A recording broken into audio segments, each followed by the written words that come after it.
ವೀಕ್ಷಕರೇ, ಇದು public voice ನ್ಯೂಸ್ಗೆ ಆತ್ಮೀಯವಾದಂಥ ಸ್ವಾಗತ.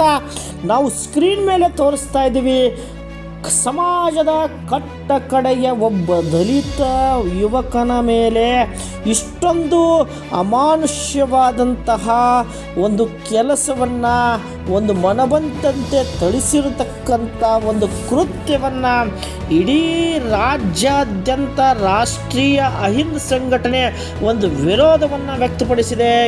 ಸ್ನೇಹಿತರೆ, ದಲಿತ ಮುಖಂಡನನ್ನು ಒಂದು ಕರೆಸಿ ಮುದ್ದಿವಾದ ಹೇಳಿಸ್ತೀನಿ ಅಂತ ಕರೆದುಕೊಂಡು ಹೋಗಿ ಈ ವ್ಯಕ್ತಿಯನ್ನು ಮನಬಂದಂತೆ ಥಳಿಸಿ ಅವರಿಗೆ ಯಾವುದೇ ಒಂದು ಏನು ಮನಸ್ಸಿನ ಕ್ರೌರ್ಯತೆ ಎಷ್ಟು ಇರ್ಬೋದು ಅನ್ನೋದನ್ನು ನಾವೀಗ ತೋರಿಸ್ತಾ ಇದ್ದೀವಿ.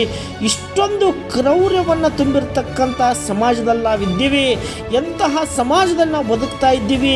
ದಲಿತರಿಗೆ, ಹಿಂದುಳಿದ ವರ್ಗದವರಿಗೆ, ಅಲ್ಪಸಂಖ್ಯಾತರಿಗೆ ಹಾಗೂ ಒಂದು ಸಮಾಜದ ಕಡೆಯ ಒಂದು ವ್ಯಕ್ತಿಗಳಿಗೆ ನ್ಯಾಯ ಸಿಗೋದು ಯಾವಾಗ ಸ್ನೇಹಿತರೆ ಅನ್ನೋದೇ ಒಂದು ಯಕ್ಷ ಪ್ರಶ್ನೆ ಆಗಿದೆ.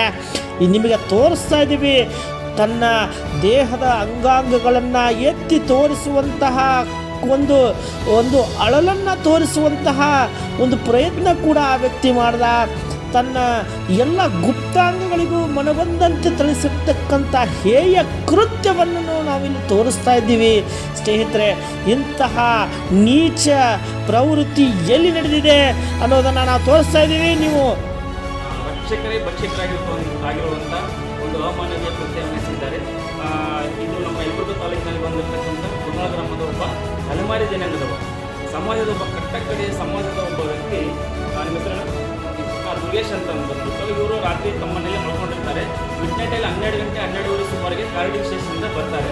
ಪೊಲೀಸರು ಬಂದು ಇವ್ರನ್ನ ಏಕಾಏಕಿ ಬಂದು ಎಳ್ಕೊಂಡು ಹೋಗ್ತಾರಂತೆ. ಏನು ಎಂತಂತ ವಿಚಾರಿಸಿದಾಗ, ನೀನು ಹೇಳ್ತಿ ಬಾಲೆ ಆಗಿಲ್ಲ ಅಂತಂದು ಹೇಳಿ ದೌರ್ಜನ್ಯ ಮಾಡಿ ಕರ್ಕೊಂಡು ಹೋಗಿ ಕೇಳಿದಾಗ, ನೀನು ಕುರಿ ಕಳ್ಳು ಮಾಡಿದ್ದೀಯಾ, ಅದನ್ನು ನೀನು ಕಟ್ಟಬೇಕು, ಎಷ್ಟು ಕಳ್ಕೊಡಿ ಅಂತ ನೀನು ಹೇಳಿದಂತೆ.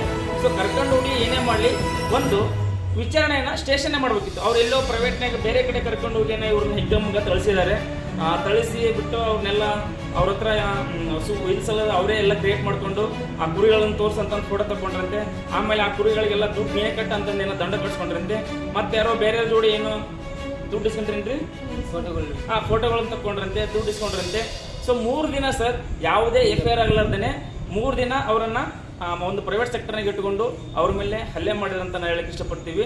ಸೊ ಈ ಕೂಡಲೇ ನಾನು ಕೇಳ್ಕೊಳ್ಳೋದು ಇಷ್ಟೇ, ಇವರೊಬ್ಬರು 5 ರೂಪಾಯಿ 10 ರೂಪಾಯಿ ಸಾಮಾನ ಮಾರ್ಕೊಂಡು ಬೀದಿ ವ್ಯಾಪಾರ ಮಾಡ್ಕೊಂಡು ಬದುಕ್ತಕ್ಕಂಥ ಒಂದು ಕುಟುಂಬ. ಇವರು ಸಮಾಜ ಒಂದು ಕಟ್ಟಕಡೆಯ ಸಮಾಜ, ಇದು ಅಲೆಮಾರಿ ಸಮಾಜ ಅಂತಂದು. ಸೊ ಆ ಸಮಾಜದ ಒಬ್ಬ ನಮ್ಮ ಅಧ್ಯಕ್ಷರು ಕೂಡ ಬಂದಿದ್ದಾರೆ. ಅವ್ರಿಗೂ ಕೂಡ ವಿಚಾರಿಸಿದಾಗ ಇದು ನಮಗೆ ಮಾಹಿತಿ ಬಂತು. ಇವರಿಗೆ ಆಗಿರ್ತಕ್ಕಂಥ ಅನ್ಯಾಯವನ್ನು ಸರಿಪಡಿಸ್ಬೇಕಂತ ನಾವು ಇಲ್ಲಿಗೆ ಕೇಳ್ಕೊಳ್ತೀವಿ.